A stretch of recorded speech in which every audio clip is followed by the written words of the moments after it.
En janvier, c'est l'heure des résolutions, on est motivé, on est hyper ambitieux, on se dit qu'on va déplacer des montagnes et du coup on se met des objectifs de fou.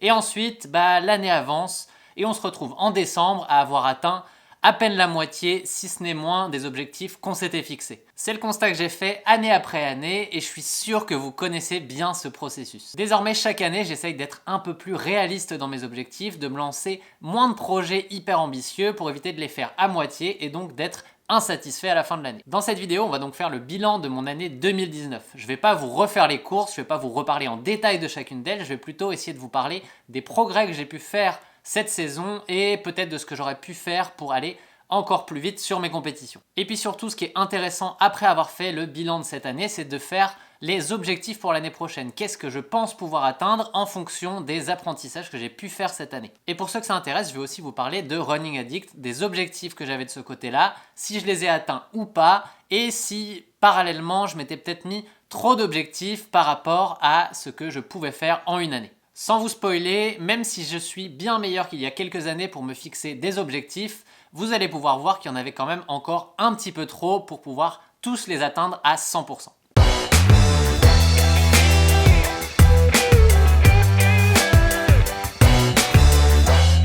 Je lutte encore pas mal avec mes vieux démons de me mettre une montagne d'objectifs car je suis hyper ambitieux, j'ai envie de faire plein de choses et au final je me rends compte en cours de route que chaque objectif que j'avais prend beaucoup plus de temps que le temps que j'ai à lui donner et à la fin c'est compliqué. Car c'est comme dans le sport, même si on veut s'entraîner énormément, il faut suffisamment d'énergie pour pouvoir le faire et à la fin si on n'a pas cette énergie, on peut tout simplement pas aller plus loin que sa limite. Bref, si on commence avec l'aspect sportif, vous allez le voir de ce côté-là, c'est quand même hyper positif puisqu'il faut le rappeler, j'ai fait mon premier triathlon en juillet 2018 et j'avais pour objectif de me qualifier pour les championnats du monde amateurs d'Ironman 70.3 pour cette année 2019. C'était un beau challenge, ça demandait énormément d'investissement, j'ai mis l'investissement toute l'année et au final, ça a marché. Si on regarde un petit peu les statistiques de cette année 2019, ça a donné en moyenne plus de 10 heures d'entraînement par semaine. Et sur ces 10 heures d'entraînement, l'intensité était au global assez élevée pour pouvoir me permettre de progresser dans les 3 sports. Au final, hormis sur mon jour de repos que je prends quasiment toutes les semaines, on peut dire que l'intensité était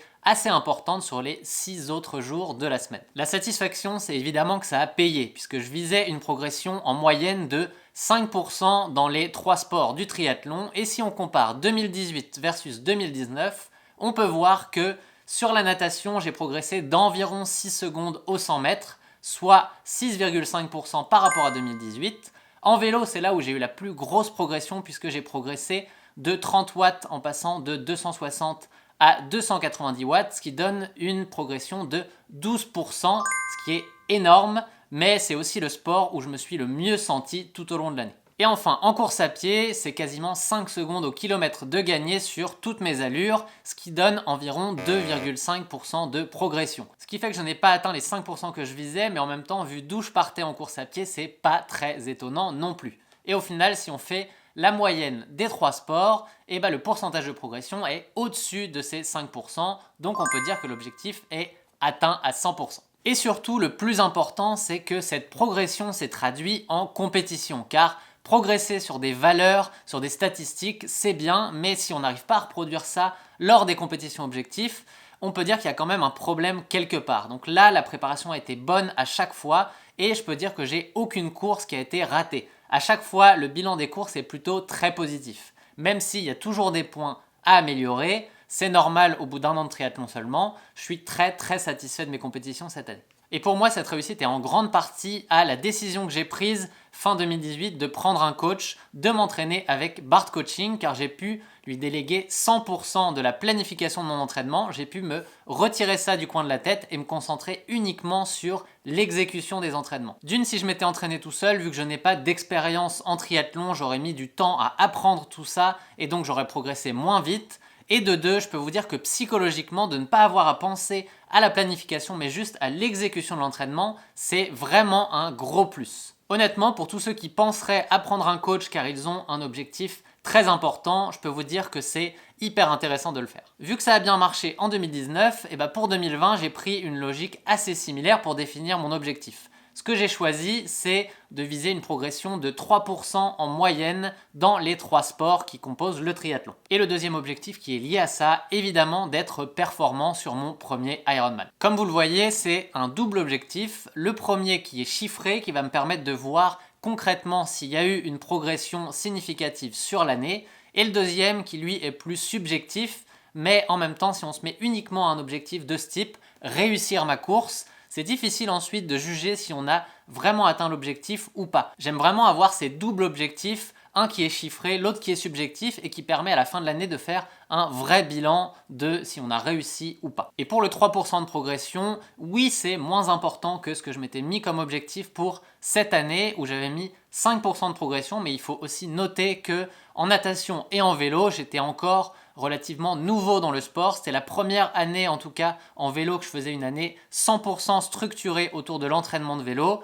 Et en natation, j'atteins à un moment quand même une certaine limite où les secondes vont être beaucoup plus difficiles à gagner. Donc je pense que 3%, c'est quand même quelque chose d'intéressant, qui est atteignable et je pense vraiment pouvoir le faire avec l'entraînement que je suis en train de faire en ce moment. Je vais bientôt démarrer un cycle de course à pied et j'espère aussi que les records vont tomber en 2020 sur les distances de course à pied. Voilà pour l'aspect sportif. Maintenant, on va passer à mon objectif vidéo, mon objectif de progression sur YouTube. Car vous le savez, YouTube c'est encore assez récent pour moi, ça fait 2 ans que la chaîne est ouverte et ça fait 1 an que je m'y consacre vraiment de manière hyper importante et on peut dire que de ce côté-là c'est une belle réussite car fin 2018 on était autour de 10 000 abonnés sur la chaîne et aujourd'hui on est à 53 000 si je me rappelle bien des derniers chiffres, donc une progression énorme sur cette année. Par contre il y a un problème majeur avec la vidéo, c'est que c'est un secteur qui prend énormément de temps. Je sais que pour vous, c'est pas quelque chose qui est forcément visible de l'autre côté de la caméra, mais il faut imaginer que en moyenne, pour une vidéo de 10 minutes, il faut compter au moins 10 heures de travail au total derrière, entre la réflexion autour du scénario de la vidéo, ce qu'on va dire dedans, reformuler certaines choses pour que ça soit le plus clair possible pour vous quand je le dis dans une vidéo, et ensuite il y a tout l'aspect montage, planification dans YouTube, planification des posts de réseaux sociaux, tout ça au global, c'est en général une bonne dizaine d'heures. Et ça peut même être bien plus sur les vidéos les plus travaillées, comme celle que j'avais fait par exemple sur mon camp d'entraînement triathlon en Arizona. Bref, côté vidéo, l'objectif était d'atteindre les 50 000 abonnés, c'est réussi pour cette année, mais aussi de publier une vidéo chaque semaine. Et de ce côté-là, si au global l'objectif est atteint, il y a quand même pas mal de périodes où ça a été compliqué. C'est pas forcément que je n'ai pas publié de vidéo, car je crois que à part une semaine ou 2 grand maximum, j'ai publié une vidéo chaque semaine pendant toute l'année 2019. C'est plutôt en termes de qualité du contenu. À certains moments, j'avais vraiment le temps, l'énergie et j'ai réussi à faire des vidéos où j'étais vraiment fier de ce que j'ai fait, comme par exemple la vidéo sur l'analyse d'Eliud Kipchoge, mais il y en a d'autres encore. Et ensuite, il y a certains moments où j'ai voulu publier absolument et j'ai publié des vidéos qui étaient un peu moins qualitatives à mon goût. C'est quelque chose que j'aimerais éviter de reproduire en 2020 et du coup je vais changer mon objectif pour que ce soit plus logique en fonction de cette volonté. Du coup je suis pas encore 100% certain de l'objectif que je veux mettre en 2020 pour les vidéos, mais une chose est sûre, l'objectif numéro 1 c'est d'atteindre les 100 000 abonnés. Ça serait vraiment cool de pouvoir doubler le nombre d'abonnés qu'on a aujourd'hui et passer les 100 000.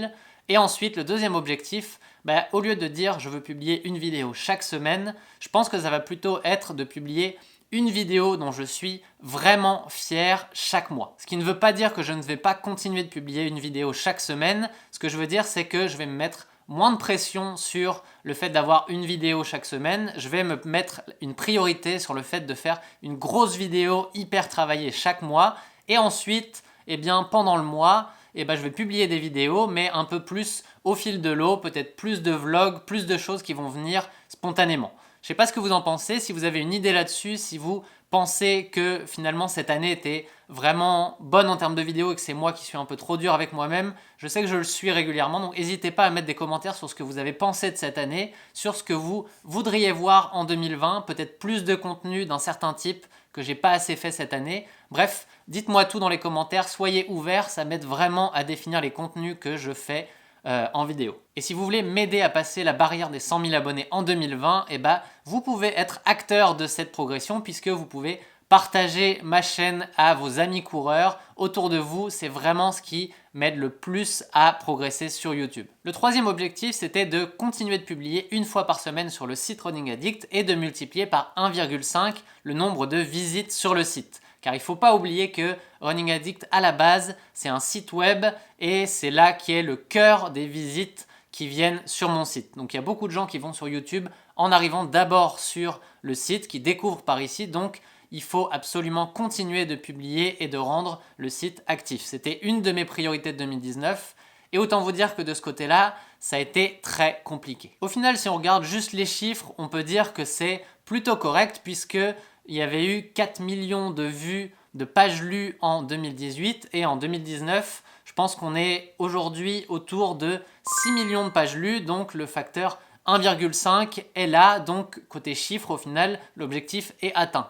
Par contre, le fait de publier une fois par semaine, là, on est loin du compte, car même si le nombre d'articles est à 41 articles publiés cette année, la majeure partie sont des réutilisations de scénarios de vidéos que j'ai transcrits en articles ou des améliorations d'articles passés. Donc au final, on est très très loin d'avoir eu un nouvel article par semaine. Clairement, c'est ici que mes objectifs 2019 étaient un peu trop élevés, car vouloir développer en parallèle la chaîne YouTube avec une belle vidéo chaque semaine et en même temps vouloir faire un nouvel article, c'était quelque chose d'assez compliqué. Au final, comme pour les vidéos, le manque de contenu n'est pas forcément lié à la motivation, il est plutôt lié à ce qu'on appelle le syndrome de la page blanche que beaucoup de créateurs de contenu connaissent. C'est quelque chose d'assez difficile à vivre quand la base de ton travail est de créer du contenu. Il y a des périodes où tout va bien, où on arrive à sortir des scénarios et des idées de vidéos ou d'articles plusieurs fois par semaine, et d'autres fois où c'est beaucoup plus compliqué, et là, on a beau avoir la motivation, on se met devant son écran ou devant le papier si on écrit sur le papier, et là, tout simplement, il n'y a pas d'idées qui viennent, ou les idées qui viennent, on n'arrive pas à les développer, on a un manque de créativité évident. Et malheureusement, ce manque de créativité, ça ne peut pas se forcer. Si on ne l'a pas, tout simplement, il vaut mieux fermer son cahier, passer à autre chose, car sinon on va simplement créer du contenu assez médiocre. Bref, pour 2020 sur Running Addict, l'objectif va être assez léger puisqu'il va être simplement au moins de publier en article les vidéos majeures que j'aurais publiées sur YouTube, et si j'ai assez de créativité pour publier autre chose, eh bien évidemment je le ferai. Et enfin, le dernier objectif que j'avais cette année et qui était aussi assez énorme, c'était de créer une plateforme d'entraînement pour aider tous les coureurs amateurs à progresser dans leur entraînement. Je vous ai gardé cet objectif-là en dernier car je voulais éviter qu'on dise que j'ai fait cette vidéo uniquement pour faire de l'auto-promo sur ma plateforme d'entraînement. Clairement, c'était un objectif majeur de mon année et je voudrais vous en parler de ce point de vue-là.